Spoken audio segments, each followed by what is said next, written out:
The evening my friend arranged for me to meet Emma Collins, I understood something simple about people. Some aren't looking for love. They're looking for an audience. My name is Adam Reed. I'm 34. And by then, I had been single long enough that everyone around me treated it like a shared concern. My sister sent dating profiles. My coworkers joked about it. My friends delivered speeches about getting back out there, like dating was a duty I had ignored. I wasn't bitter, just exhausted. The year before, I had gone through a quiet breakup with a woman who loved the idea of a dependable man until dependability started to resemble ordinary life. No drama, no cheating, just two people slowly admitting they wanted different futures and pretending that realization didn't hurt. Afterward, I stepped away from dating for a while, not because I was damaged, but because I had finally found peace. Then my friend Mark invited me to dinner. Small group, he said. Nothing strange. That alone should have been a warning. Nothing good ever follows the phrase, nothing strange. The restaurant was one of those fashionable downtown spots where the lighting was dim enough to conceal regret, and the menu used too many adjectives to describe potatoes. When I arrived, Mark was already seated at the long table with his wife, two other couples, and one empty chair beside a woman I didn't recognize. She looked up as I walked in, and before anyone spoke, I saw the setup. Not because she did anything wrong, but because the room did. That slight shift people make when they think something interesting is about to happen. The quick glances, the hidden smiles. Mark's wife suddenly became very focused on her drink. A guy at the end was leaning back as he had paid for a show. The woman beside the empty chair seemed aware of it too. Her name, I found out a moment later, was Emma. She looked close to my age, maybe early 30s, with warm brown eyes, shoulder-length dark hair, and a navy dress that was simple in the best way. She was plus size, yes, but that wasn't what stood out first. What stood out was how composed she was, not shy. Still, like someone who walked into a room, understood the mood instantly, and chose not to give anyone the satisfaction of seeing her react. Mark stood up too quickly. Adam, there he is. I gave him a look. Here I am. This is Emma, he said, gesturing like a game show host who felt slightly guilty. Emma, Adam. Emma smiled politely. Hi. Hi, I replied. Then Mark added, we thought you two might, hit it off. The table became too quiet. There it was. Not a date, a test, maybe even entertainment. I wasn't sure what reaction they expected from me. Discomfort, maybe an awkward laugh, a polite excuse to leave. Perhaps they thought I'd be shallow enough to give them something to feel superior about. Instead, I pulled out the chair beside Emma and sat down. Good, I said, because I was hoping there'd be at least one person here I hadn't already heard repeat the same 3 stories. Emma looked at me, really looked.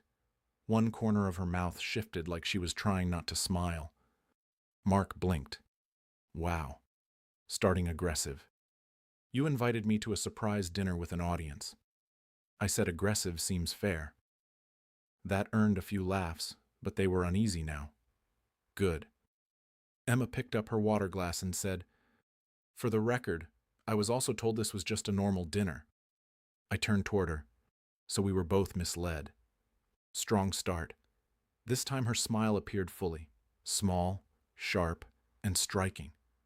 That was when I realized the evening might not unfold the way the room expected. For the first 20 minutes, everyone tried to act normal and failed. Conversations kept drifting toward us, then away again, like people wanted to check whether the experiment had gone wrong yet. Emma handled it with more grace than anyone deserved. She worked as a high school art teacher. She once accidentally ordered 70 pounds of clay instead of 7 because the supplier's website looked like it had been designed by a raccoon with internet access. She loved old bookstores, disliked cilantro, and had a very specific theory that every bad first date could be identified by how a man treated the waiter within the first 10 minutes. That seems harsh, I said. It's generous, she replied. I used to give them 20. I laughed genuinely, not polite laughter, real laughter, the kind that made Mark glance over with an expression I couldn't quite place. Maybe confusion, maybe disappointment, maybe the uneasy realization that the person he expected to be the joke had become the most engaging person at the table. Then one of the husbands, Brad, spoke and confirmed my lowest expectations. He leaned back, smiling, and said, "So, Adam, be honest. Is Emma your usual type?" The table froze. Emma's expression barely changed, but I saw her hand tighten slightly around her fork. That was the moment. The one the night had been building toward. The moment when everyone would see what kind of man I chose to be when a woman's dignity was on the line, and people expected me to play along. I set my drink down slowly. Then I looked at Brad and said, "No." The room fell silent. Emma looked down, and before the silence could turn cruel, I continued. "She's smarter, warmer, and more interesting than most women I've been fortunate enough to sit beside." I turned slightly toward her, not performing, just making sure she heard me. "So if you're asking whether I usually get introduced to someone this interesting, the answer is no." No one moved. Brad's smile faded first. Mark's wife stared into her glass. Emma lifted her eyes to meet mine, and for a moment, all the noise in the restaurant seemed to disappear. Then I looked back at Brad. "And if you meant something else," I said calmly, "don't." That left the entire table silent, exactly as the moment demanded. But Emma smiled. Not the polite one from before, a real one. And then, with perfect calm, she said, "Well, that was unexpected." I picked up the menu again. Good unexpected, or the kind where we slip out through the kitchen unexpectedly. She leaned in just a fraction. "Ask me again after dessert." And for the first time that evening, I stopped noticing the room around us. Dessert suddenly felt like the safest deadline I'd ever been given. Not because the table got easier, but because Emma did. Once Brad's comment had been shut down, the group seemed to lose its appetite for cruelty and spent the next stretch of time pretending nothing had happened. That was always how people like that operated. They enjoyed sharp moments until those moments demanded accountability. Emma didn't make it comfortable for them. She didn't storm off. She didn't shrink into herself. She didn't offer anyone the satisfaction of visible hurt. She simply turned toward me and began talking as if the rest of the table had faded into background noise. "So," she said, refolding her napkin, "what do you do when you're not saving blind dates from social experiments?" "I manage operations for a regional bookstore chain." Her eyes brightened immediately. "You're serious? I don't usually open with my most charming detail, but yes, that's dangerously close to charming." I smiled. Books, logistics, and access to staff recommendations. Please, that's a powerful mix. That's how we moved from an awkward introduction to a real conversation. She asked questions that mattered, not the checklist kind, but the kind that made you reveal things without realizing it. She wanted to know which book I secretly judged people for pretending to enjoy, which store in our chain had the best atmosphere, and whether I thought people bought books for who they were or who they hoped to be. I told her both. She smiled as that answer worked for her. Then she told me about her students. Not in the overly heroic way some teachers perform, but with genuine affection and frustration woven together. One student who only drew dragons but somehow gave each one a distinct personality. One senior who painted her grandmother entirely from memory and silenced the entire class. One freshman kept hiding tiny cartoon frogs in every assignment like a personal signature. By the time dessert menus were handed out, I had forgotten most of the table existed. That apparently didn't sit well with Mark. He leaned forward with a tight smile and said, "Wow, you two are really connecting." Emma looked at him. "Wasn't that the idea?" His smile flickered.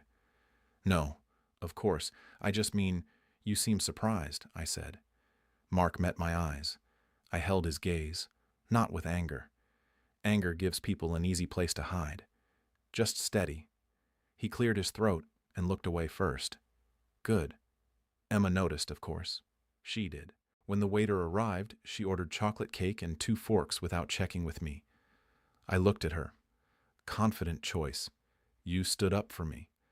That earns you shared cake privileges. That's the system? It is now. The cake came, and for a while, the night almost felt normal. Better than normal. She had a dry humor that caught me off guard in the best way. She joked about herself without diminishing herself, which I respected immediately. And every time I noticed the table watching us, she seemed less embarrassed and more entertained. Still, there was something beneath it, something she was holding carefully. It surfaced after dinner. People began gathering their things, checking their phones, splitting the bill with the seriousness of a contract negotiation. Emma slipped her purse over her shoulder and said, "I'm going to get some air." I followed a couple of minutes later, after giving Mark a look that made it clear we weren't finished. She stood outside under the awning, arms loosely crossed, the city lights catching in her hair. She looked calm, too calm. I stepped beside her. "You okay?"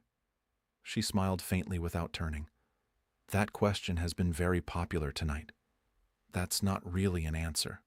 "No." She glanced down at the pavement. "I'm okay. I'm also tired of being okay in rooms where people expect me not to be." That sentence carried history. I didn't rush to respond. She looked at me again. "You handled Brad well. He made it easy."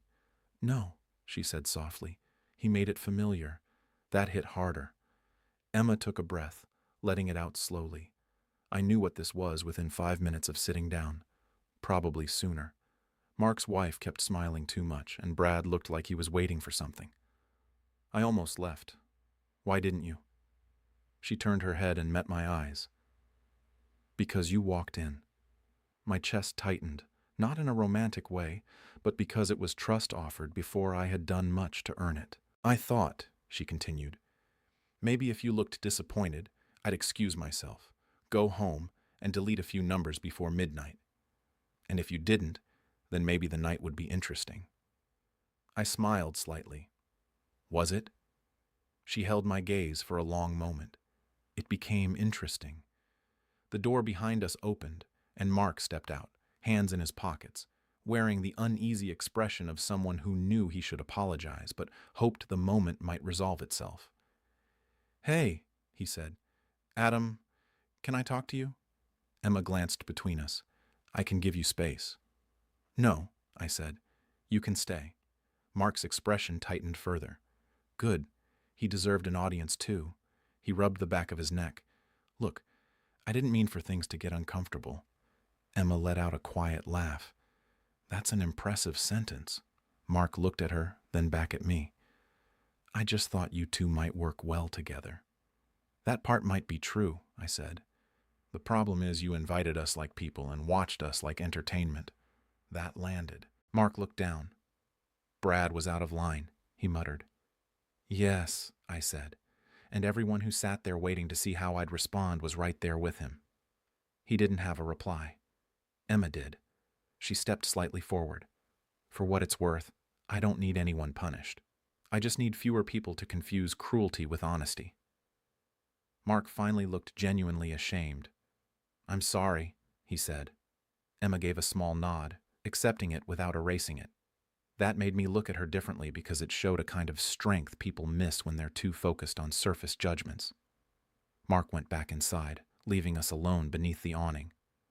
For a moment, we stood in silence. Then Emma turned to me. "You know, I had a whole speech prepared for him, for everyone. It was very sharp, possibly devastating, maybe too long. What happened to it?" She smiled. "You ruined it. I'm sorry." "No, you're not." "No," I admitted. "I'm really not." Rain began to fall lightly, soft enough to ignore. Emma glanced up at it, then back at me. "So," she said, "you asked earlier, good unexpected or kitchen escape unexpected?" I slipped my hands into my jacket pockets and met her eyes. Good unexpected. Her smile grew slowly, warmer this time. "Good," she said, "because I was hoping you'd ask me out without an audience." Just like that, the night stopped belonging to the people who arranged it. I looked at Emma under the awning, rain softening the lights behind her, and realized something uncomfortable.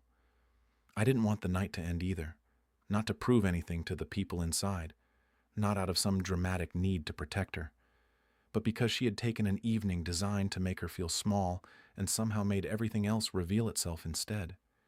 So I said, "Then I'm asking." Her eyebrows lifted slightly. That quickly? No audience, no committee, no one pretending it was their idea. I smiled. "Emma Collins, would you like to go out with me intentionally?" Her lips curved. Intentionally matters. I thought so. She glanced past me through the window where Mark and the others were still gathered, pretending not to watch and failing. Then she looked back at me. "Yes," she said, "but not tonight." That surprised me. She noticed and smiled gently. "Tonight is compromised." I laughed softly. "Fair enough. I don't want our first real date built on you being underestimated and me being decent in front of witnesses." Her voice softened. "I want to know what this feels like when no one's watching." That was exactly the answer I needed, because it meant she wasn't impressed by a single moment. She wanted something real enough to stand on its own. "Coffee Saturday?" I asked. "Bookstore first?" she replied immediately. I looked at her. "What? You run bookstores. I teach art. If you take me somewhere dull, I'll lose respect for you." That's pressure. That's standards. I smiled. "Bookstore Saturday, then coffee." "Good." A car pulled up nearby. Emma glanced at it. "That's mine." I didn't want her to leave yet, which felt ridiculous after one strange dinner and a shared dessert, but I also respected that she was leaving on her terms. Before she stepped away, she turned back. "Adam, yes, thank you for what you said earlier. You don't have to thank me for not being cruel." "No," she said, "but I can thank you for being precise." Then she got into the car and left me under the awning, rain on my jacket, with the strong feeling that Mark had accidentally done one useful thing. Saturday felt slower than it should have. I spent Friday answering 3 texts from Mark. I didn't mean it like that. Brad was being Brad. "You're mad, right?" I replied to the last one. "I'm disappointed." That's worse. He didn't reply after that. Good. Emma met me at the downtown location right at 11's, wearing jeans, a rust-colored sweater, and a denim jacket with paint smudged along one sleeve. Not styled, not overdone, just entirely herself. That was the first thing I noticed. She looked at ease in her own skin in a way the dinner table had tried and failed to shake. Before we start, she said, "I judge people by which section they wander into first. High stakes. Very. We spent 2 hours in that store. 2 full hours." She pulled books off shelves and told me which covers were misleading. I showed her the staff recommendation wall and explained how one loyal 80-year-old customer could completely disrupt our ordering system by recommending a mystery novel to half the neighborhood. She made me choose a poetry book. I made her pick a cookbook. Neither of us ended up buying what we thought we would. That felt like it meant something. After that, we went to a small cafe nearby, the kind with mismatched chairs and a window seat that encouraged accidental honesty. Halfway through our coffee, Emma stirred her drink and said, "Can I ask something awkward? Considering how we met, I think we're past normal." She smiled, then grew more serious. "Did you feel like you had to defend me?" I could have answered right away. I didn't. "No," I said. "I felt like Brad tried to turn you into the punchline of a joke I didn't agree to listen to." Her eyes stayed on mine. "And if I had handled it myself?" she asked. "I would have enjoyed watching him regret it." That got her. A real laugh, bright and warm enough to catch the attention of the table behind us. Then she looked down at her cup. "I'm used to people making assumptions before I even say anything. Men especially." She looked back up. "So when you looked at me like I was just the person sitting next to you, that mattered." Something tightened in my chest. "You were," I said. "Exactly." The date didn't end after coffee. It turned into a walk through an art supply store where she bought brushes and made me guess what each one was used for. I was confidently wrong most of the time. She appreciated the confidence, not the correctness. By late afternoon, we stood outside her apartment building, neither of us having a good excuse to extend the date except the obvious one. Emma held the bookstore bag against her side. "So," she said, "good unexpected? Or better?" Her smile softened. Then her phone buzzed. She glanced at it, and her expression shifted. Not fear, something closer to exhaustion. What? She turned the screen slightly toward me. A message from Mark's wife. I heard you and Adam are actually seeing each other. That's cute. Guess the setup worked after all. Emma stared at it for a moment, then looked at me and said quietly, I really don't want them thinking they get credit for this. I looked at the message, then back at her. They don't. Her eyes searched mine. No, they created a bad room. I stepped a little closer. You created everything that made it worth staying. The expression that crossed her face then was softer than anything I had seen from her yet. Before either of us could say more, she slipped her phone into her pocket and said quietly, Then come upstairs for tea, Adam. I'm not ready for this date to end. I went upstairs for tea. That sounds calmer than it felt. Emma's apartment was warm, bright, and full of things that made immediate sense once you knew her. Framed student artwork lined one wall. Sketchbooks were stacked on the coffee table. A blue ceramic bowl filled with wrapped candies sat near the door. Plants filled every window, some thriving, some clearly relying on optimism. She slipped off her shoes, set the bookstore bag on the counter, and said, I should warn you. My tea collection makes me seem more emotionally stable than I am. I'll try not to be fooled. Good. She made chamomile for herself and something with ginger for me, then carried both mugs to the couch. For a while, we didn't talk about dinner or Mark or the message. We talked about ordinary things. Bad apartment plumbing, the best bookstore smell, and whether adults should be allowed more than one decorative blanket without judgment. Then she went quiet. I waited. Emma looked down at her mug and said, The thing about being turned into a joke is that people expect you to appreciate it when someone stops it. I understood immediately. You don't want to feel grateful for basic decency. Her eyes met mine. Exactly. You shouldn't have to be. That seemed to affect her more than any compliment could have. She leaned back into the couch, holding her mug. I liked what you did. I did. But I think I liked it more that you didn't treat me afterward like I was fragile. I smiled slightly. You did threaten to judge my bookstore skills. You needed pressure. I performed well. You did. The silence after that wasn't empty. It was full, comfortable. Emma set her mug down. Adam. Yeah. I'm not asking for a speech or reassurance. I just want the truth. She looked directly at me. Did tonight change how you see me? Yes, I said. Her expression shifted slightly. So, I continued before doubt could take over. It made me see you more clearly. She didn't move. I already thought you were beautiful, I said. But tonight I saw how you hold your ground, how you refuse to turn bitter even when given every reason. How can you accept an apology without pretending nothing happened? I leaned a little closer. That changed how I see you. It made me want to know you properly. Emma's eyes brightened, but she smiled through it. That, she whispered, is dangerously precise. I was told precision matters. It does. Then she kissed me, not because I had saved her, not because the night had hurt her, and I was a convenient comfort. It felt like a choice, clear, warm, and entirely hers. When we pulled apart, she laughed softly and rested her forehead against mine for a moment. What? I asked. I was trying not to kiss you until the second date. How did that go? Not well. I'm honored. You should be. The second date happened 3 days later. No audience, no setup, no table full of people waiting for a reaction. Just us at a small Italian restaurant where the waiter brought extra bread, and Emma drew tiny cartoon frogs on a paper napkin while telling me about a student who had finally turned in a painting after months of insisting he wasn't artistic.